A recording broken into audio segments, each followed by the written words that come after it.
Football Friday Night is powered by McDonald's. I'm loving it. Stars and Stripes. Get away and play. Chevrolet. Find new roads at your local Chevy dealer. Great deals on furniture. See it, buy it, take it home today.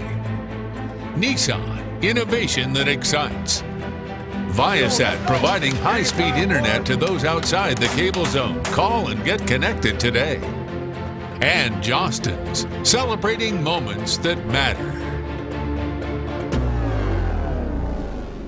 Now, the leader in local high school football coverage, WJBF Sports brings you Football Friday Night.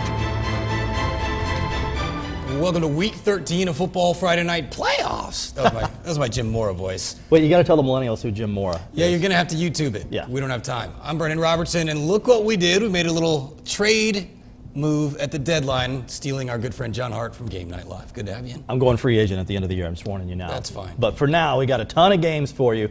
A full South Carolina block coming your way, plus 2 sets of games from the state of Georgia. Hey, we're going to jump right in. All right, North Augusta winning the 4A Region 5 championship for the second year in a row. Last year, after an incredible regular season, the Yellow Jackets bounced in the first round of the playoffs. Tonight, at home, taking on the Seahawks from Hilton Head. Yellow Jackets pumped. Onto the field, Brian Thomas looking on from the sideline. Work that gum. That's right. First half was all about North Augusta quarterback Tanner White. Much of the season's been about that. First possession, up the middle from the 5-yard touchdown. North Augusta takes an early 7-0 lead. Ensuing possession, the defense forces Hilton Head quarterback Gaston Moore out of the pocket, stripped. Trustin Ingram eventually going to fall on it for the Yellow Jackets. Makes a couple of moves, trying to find 6, but he's eventually brought down. And North Augusta going to capitalize on that. Guess who? Tanner White. Takes the pitch, powers into the end zone, 2-yard touchdown run. North Augusta out in front, 14-0. And White wasn't done. Ahead in the second quarter. White. This time he keeps it on the read option. That's probably the best hit that Hilton had all night. Came in the end zone, and White keeps his composure. 6 yards out. He's got a great Twitter handle. What is it? QB Sunshine. QB Sunshine. 49-0. North Augusta moves on. They get Lower Richland Colleton winner next round. South Aiken also earning a home game from 4A Region 5. Thoroughbreds hosting North Myrtle Beach. Chris Hamilton looking on. Picked this one up third quarter. Chiefs already up 17-7. Ramsey Lewis taking the handoff. 8 yards out, touchdown, North Myrtle Beach in front 24-7. Jesse Sanders trying to lead a comeback for the T-Breds, but he is stripped as he scrambles on the far side. Jordan Gillian scoops it, scores it for the Chiefs, 31-7. Unfortunately, things would get worse at the stomping grounds. Cason McClendon, little play action, 19-yard tutty to the wide open Dawson Hardy, puts North Myrtle Beach. There we go, 38-7. That'll be fun to watch back. Some late life for South Aiken, though. They didn't quit. Nicole Ryans from 5 yards out makes it 45-14. Then after a successful onside kick, E.J. Hickson in the Wildcat. But South Aiken's season comes to an end tonight, 45-21. John, your turn. All right, it is November, so it must be playoff time at Strom-Thurmond. The Rebels no stranger to home playoff games, but may have had to put the stadium in the old GPS tonight. They haven't been home since October 19th. Back home tonight. Man, fog everywhere. What? Taking on Bishop England. Looks like the old Fog Bowl. Remember Chicago? You'll have to Google that one, Millennials. too. Yep. Rebels had no trouble seeing, though. Already up 38-0 in the third. Stanley Hill will keep it going. That's first down. Then Jaquan Harris. He leads the team with 6.3 a carry. That and then some there to keep the drive alive. Later, Harris with his arm. Right at you for Philip Merriweather. That's his favorite target. But the Rebels would turn it over on downs. It didn't matter because they really didn't need any more offense at this point. Rebs pitch a shutout. Move on 52-0. No scoring while we're there. Second, yeah, I mean, we were showing it to you. They did. Second-ranked Barnwell hosting Andrews. Barnwell going. This is 4th down and long, by the way. And that's Brandon Harvey. He'll see your long. He's got it. Then Dalian Creech up the middle. Does what he's done all year. In for 6, 27-8 War Horses. You know, the 4th and long thing was working out for Dwayne Garrick, right? Yeah. So why not do it again? Go for it. And go to Harvey again. It worked. If it ain't broke, don't fix it. First down again. And then Craig Pender to Khalil Johnson. That's 6 more. Barnwell made it look easy tonight in round 1, 42-8.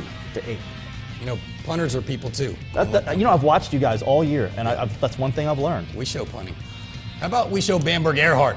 They lost to Barnwell in that epic 2A Region 5 title game, taking on Hannah Pamplico tonight. First play, Bamberg's. First play from scrimmage at the 8-yard line. A.J. Williams hands it off to Keyshawn Brown, and he goes 70 yards to the 22-yard line. That's good math. I didn't do it. Second play, it's 2 plays later. A.J. Williams for the tutty. PAT is good, and Bamberg out in front 7-0. Then Hannah has the ball, but it's going to get picked off eventually here by, A.J. Williams was doing it all tonight for the Red Raiders. Whew. That is quite a pick. See, when we come back, we ask for top plays. Those are the kind of plays we like. Bamberg's first play after the pick. Keyshawn Brown powers inside the 5-yard line, and then they marked him short. So, A.J. Williams, your turn. Bamberg goes up 14-0. They cruise tonight. 50-6, the final. They will get Gray Collegiate in the next round, perhaps. All right, Wilson Elko on the road against McCormick. Some excitement on the opening kickoff here. Blue Devils' Adrian Chandler takes the ball, cuts through the defenders, and going all the way down to the 18-yard line. I won't do the math on that one. It would take only 2 plays for the Devils to score. On top of that, Kendall Brown does the honors, and it was 6-0, Willie Elko. McCormick trying to come back in it, though. Silas Kennedy going to pick up 7 yards. That's enough for a first down. Keeps the drive alive. But disaster on the next play. The ball comes loose, and who comes up with it? It's Wilson Elko going the other way, and it wouldn't take long. Jarius Tobin runs it in for the score, made it 14-0. Blue Devils roll 36-0 the final. More Class A first round, 9th-ranked Ridge Spring Minetta at Timmonsville. That's over in the Florence area if you've got your Google Maps out. First quarter, no score. Timmonsville QB Jamarkic Lawrence. His dad led Timmonsville to a state title back in '99. It feels like a whole other century. Research. Washington got on the receiving end of the 54-yard touchdown pass. The Whirlwinds with a 6-0 lead. I like that nickname. Then the Whirlwinds punch it in again for a couple of yard loss for the visitors. Or I should say a couple of yard loss for the visitors, but there it is. We're the visitors. Yeah, we're the visitors. That's what I'm saying. So that's a couple of yard loss for Ridge Spring Minetta in the end zone. It's a safety for Timmonsville. You know, it doesn't matter. Here's the thing. You're going to see a lot of Timmonsville in this highlight reel because, quite frankly, we got this video from our Myrtle Beach station, and that's their team. But guess what? None of it matters. We won. We won. The Trojans rallied from 14 down to advance 21-17. So enjoy your highlights, Timmonsville. Ridge Spring Minetta will take the dub. That's right. And moving on. Research and highlights. And we're only a little ways done. So much left to go, including Grovetown. J.Q. Brown. Would it be enough? The first region championship in school history. Can they win a home playoff game? FFN continues. Supporting high school athletics, McDonald's, proud sponsor of football Friday night.